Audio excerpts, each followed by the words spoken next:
Good afternoon, ladies and gentlemen. I'm Lieutenant Stephen Rogers, and sorry to kind of break into your day today. I had no plans to come on. I wanted to speak tomorrow, but a lot of actions from the Canadian government have dictated that we must come on today.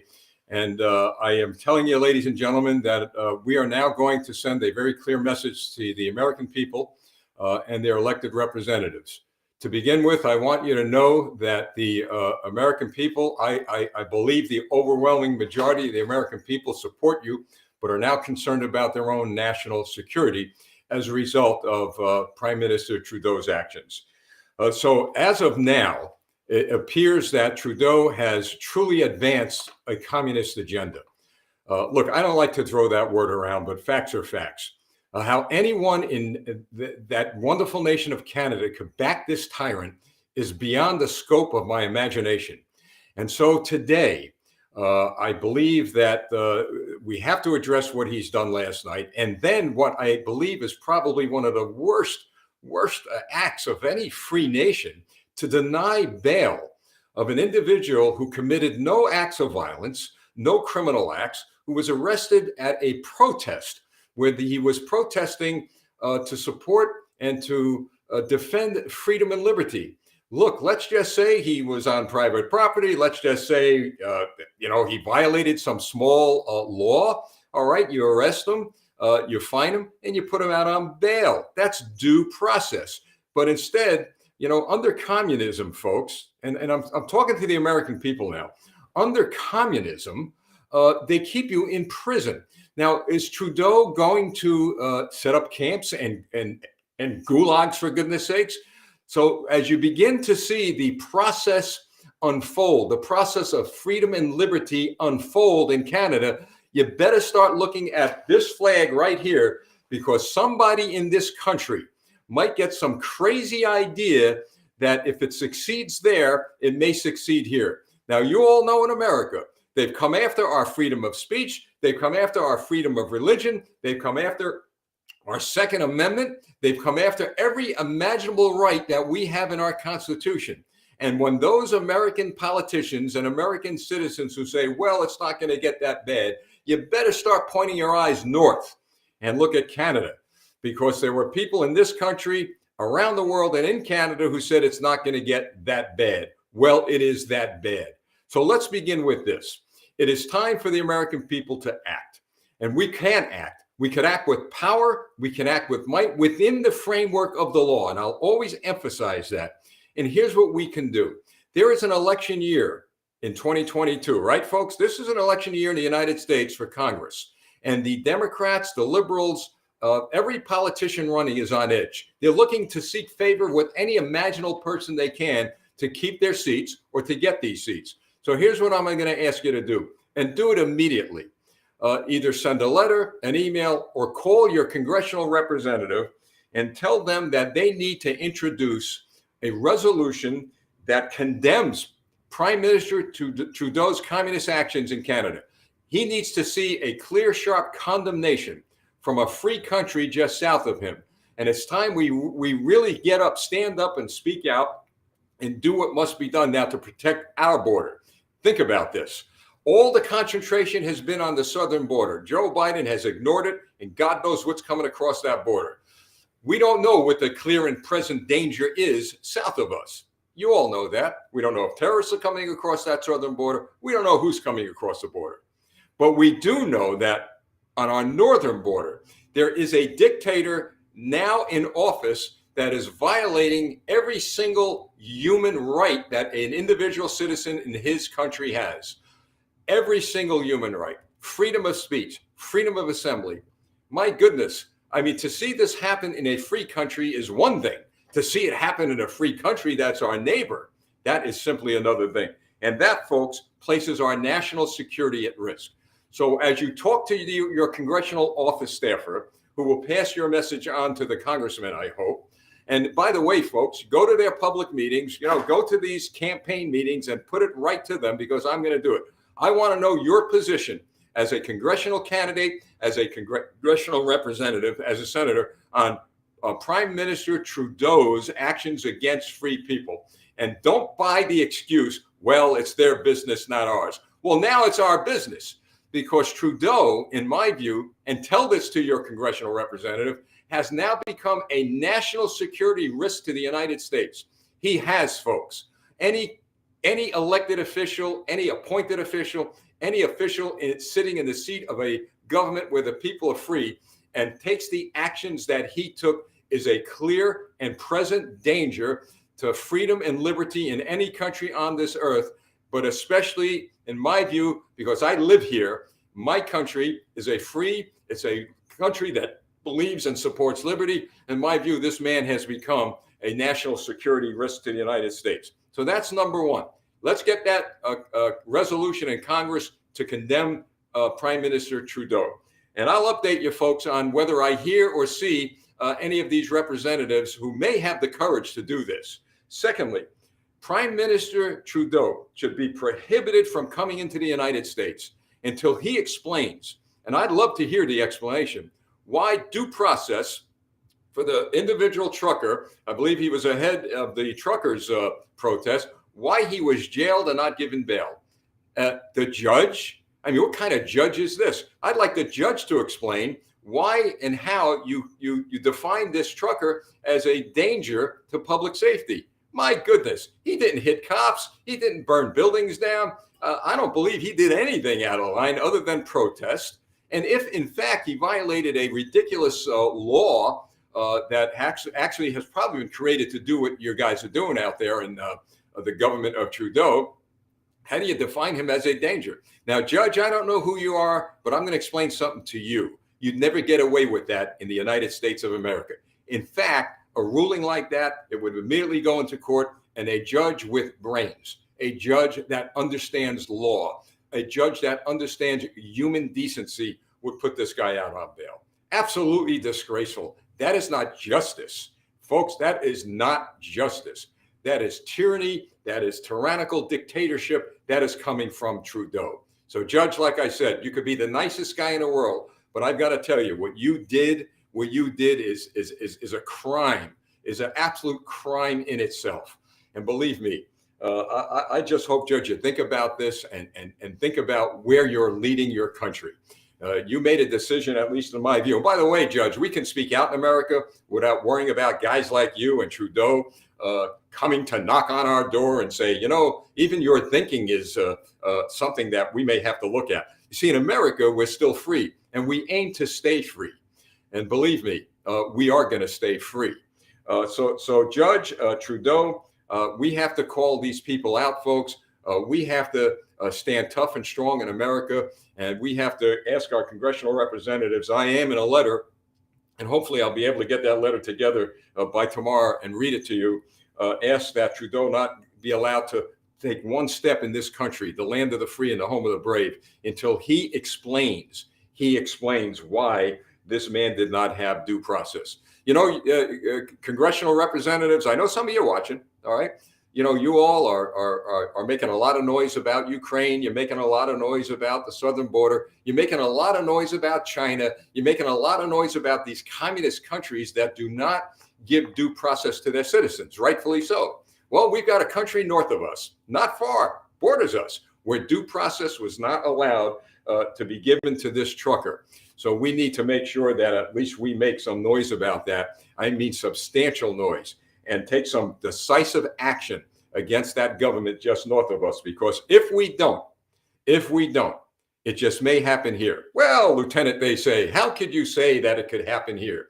Well, you know, those are the words that were said in Europe back in the 30s and 40s when Adolf Hitler was taking over the government of Germany. Oh, we're going to build Germany. We're going to make it strong. We're going to make it rich again. And he did. And then he used what he built against who? Every single country across Europe, extended as far as Britain was concerned. And then had he defeated Britain, well, he would have destroyed in every way, shape, and form everything he could in the United States. When we let tyrants go unchecked, when they begin to pass laws and take measures against their own people like Trudeau did, we are giving them a green light. We are giving them a green light to march. Maybe, look, I don't believe he's going to send troops to invade the United States. I don't believe any of that. But what he is doing is he's giving the green light to other leaders around the world that when tyrants like him begin to take action against the people of his own country, well, they may be able to do that too. And folks, we've got to stand up and we've got to work within the framework of the law. I've heard from Canadians. I woke up this morning and folks, I got this high pile of emails from Canadians and other people frightened at their government. Could you imagine? Think about this. In America, we're not frightened at our government. We're going to make sure our government is frightened of us. And they need to be scared because we have power.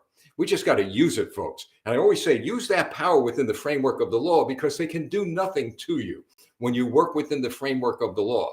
So the power, as I've said, is in creating your neighborhood groups, creating your committees, and start going after them at the polls. Write your letters to the editor. Call TV, radio stations. Yeah, have protests and work within the framework of the law.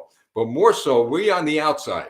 Believe me, I understand that a lot of you in Canada are now probably afraid to do that because that they threatened, and I think it was the guy's name was Bell, a deputy police chief or an acting police chief. I mean, to tell people, at least it was reported that he told people, we're going to identify you if you were at the protest and we're coming to get you. I mean, who does that? The Chinese Communist Party does that. So we have to call it what it is, folks. And yeah, sometimes you got to stick your neck out a little and you got to say, well, you know what? What are we going to do? Sit back and do nothing? When good men do nothing, evil triumphs, correct? And look, nobody wants to be at war with their own government. Nobody wants to be at war with their own government. They want the government to work well for the people. I saw a man on the news media last night who lives in Canada. And I saw the video, folks, very troubling. A man was protesting. The cops brought him to the ground, kicked him several times in the stomach. The guy was from a former communist bloc country. Now, again, speaking as a police officer, a commander of a police department, a good part of my life, I've got to tell you, those cops that did this to this man, I saw the video, that is clearly police brutality. He was not resisting. And if they were American cops that did that, I would say the same thing. All right, I'm not going to defend. I'll always defend cops who are doing their job. That this man struck those cops, that he roughed them up, that's one thing. But the video doesn't lie. And I'm glad there's an investigation going on. And if those cops did that, they should be arrested and they should be thrown off the police force, as should their chief be. Because when you set up a situation where cops think that they could do that to people that are innocent people that are protesting without any sign of violence, that's wrong. Now, you're hearing it from a cop. So you cops out there in Canada who are viewing in, the people love you. I believe they do because they've said that. And I'm not expecting you to fight your government. I'm not asking you to do that. But when you're deployed, you could use your heads. You don't have to rough people up. You could use your heads. If they resist, well, you arrest them. But you use common sense. I really believe that in many cases, because I've seen no violence of people against the police, the individuals may comply. So you got to think about that. You got to kind of listen to people. You know, you've got the guns, you got the helmets, you got the batons, you got the pepper spray, you got the horses. What are you afraid of? You think some guy 75 years old who's been working his whole life is going to challenge you? Sometimes they do. I get it. For the most part, I haven't seen that happen in Canada. And if it has, well, I haven't seen it. But my point is this. When you deploy police in such a manner that Trudeau did, and you have an emergency act that is clearly in the eyes of a person with common sense, martial law, you're going down a road that is dangerous not only to Canada and the Canadian people, that is clearly dangerous to America and the American people. So we know how our politicians work here. They're afraid of nothing but the vote. They're afraid. They're scared to death. They shudder to think what could happen to them if they don't really listen to the masses of American people that rise up within the framework of the law. They do, folks. Believe me, they do. We have two words here. It's called term limits. You say term limits to a politician and a chill runs up and down their spines. Because if we invoke term limits in this country, which I believe we eventually will, they're done after 2 terms. They got to go. So they want to protect themselves. And even if they want to protect themselves in order to protect Canada, good. We'll be able to do that. So the American people need to do that. So frankly, I'm only asking the American people to do 2 things at this point. Get a hold of your congressional representatives. Let them know that they need to pass a resolution condemning what is clearly a national security threat to the United States government. Any nation that does what Trudeau is doing to a free people needs to be called out. So we can do that as American citizens. Now, the politicians who don't do that, well, they're going to have a problem with the American people at the polls. Because you see these videos, folks, I'm going to tell you something. I don't know how long we're going to last. All right. That's why I ask you to email us to get a hold of our, here, I'm going to put our website up and I'll tell you why, folks, in a minute. Yesterday, the broadcast we had is now nearing 200,000 hits. Now my wife and I went to a restaurant this morning here in the United States, and a few people came up to us, not a few, but two people came up to us and said, gee, we've seen you Lieutenant, all over the internet. The next time you get on, tell the people of Canada we're standing with them.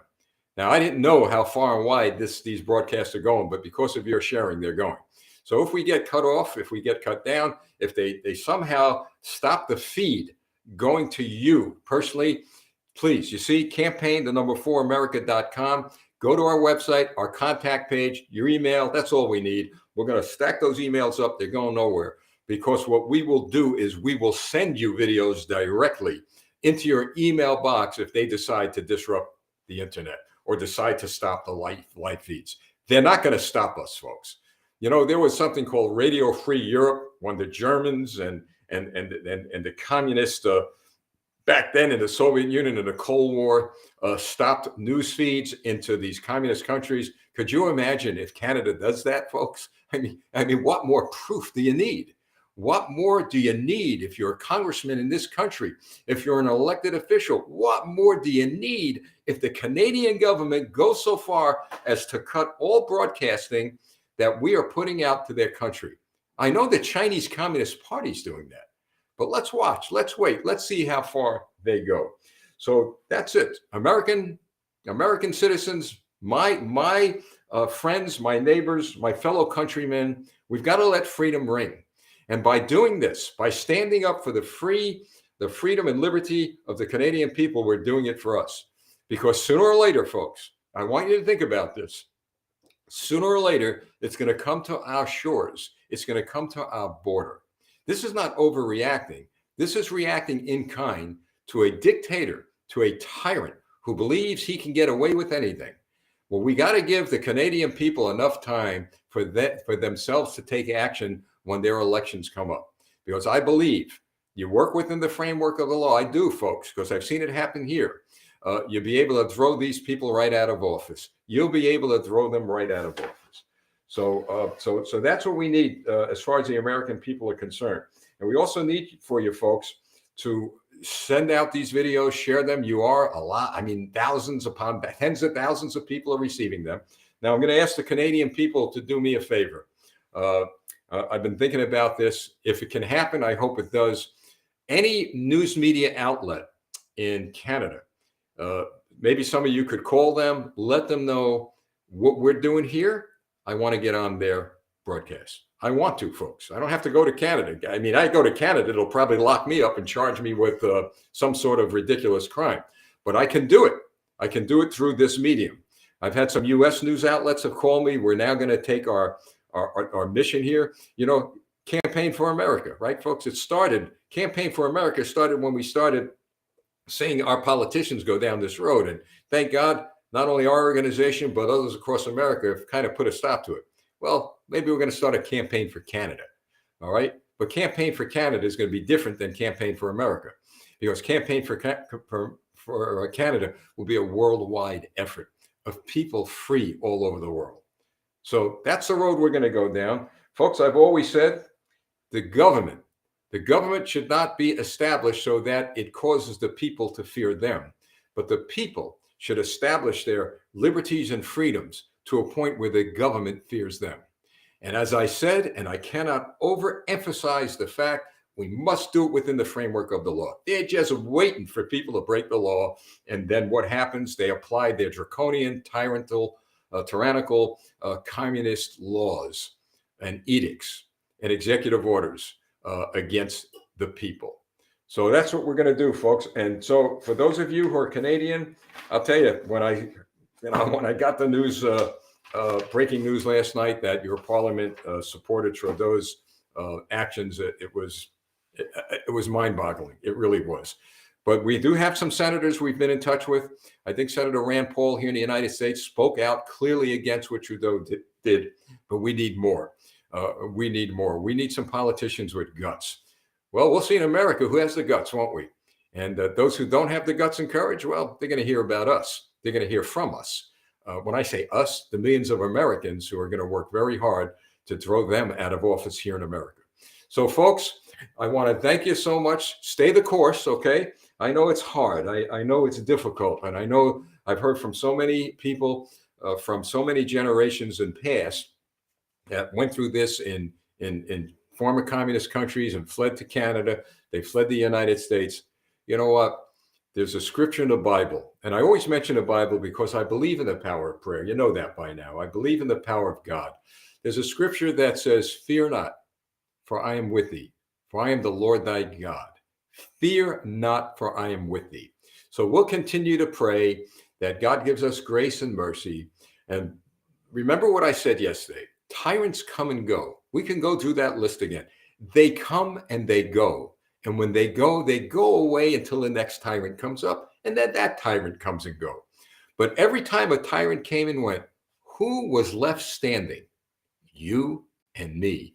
And past generations of Canadians and Americans and people from all over the earth, every single one of them who have stood up for freedom and liberty, we are still standing. And so will you. You will still be standing when all this goes away, and it will.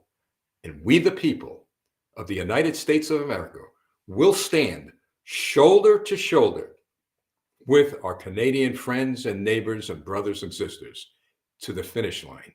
And guess who's crossing the finish line? Not the tyrants, but we the people who love freedom and liberty. Let freedom ring. Until next time, I don't know when next time is. It'll be before Monday during our broadcast, but I would thank you for giving me these few minutes with you. Just stand strong. We're with you. And please go to campaign4america.com. We're getting your emails. You're not going to get anything about donations. Please don't give anybody your money. All right.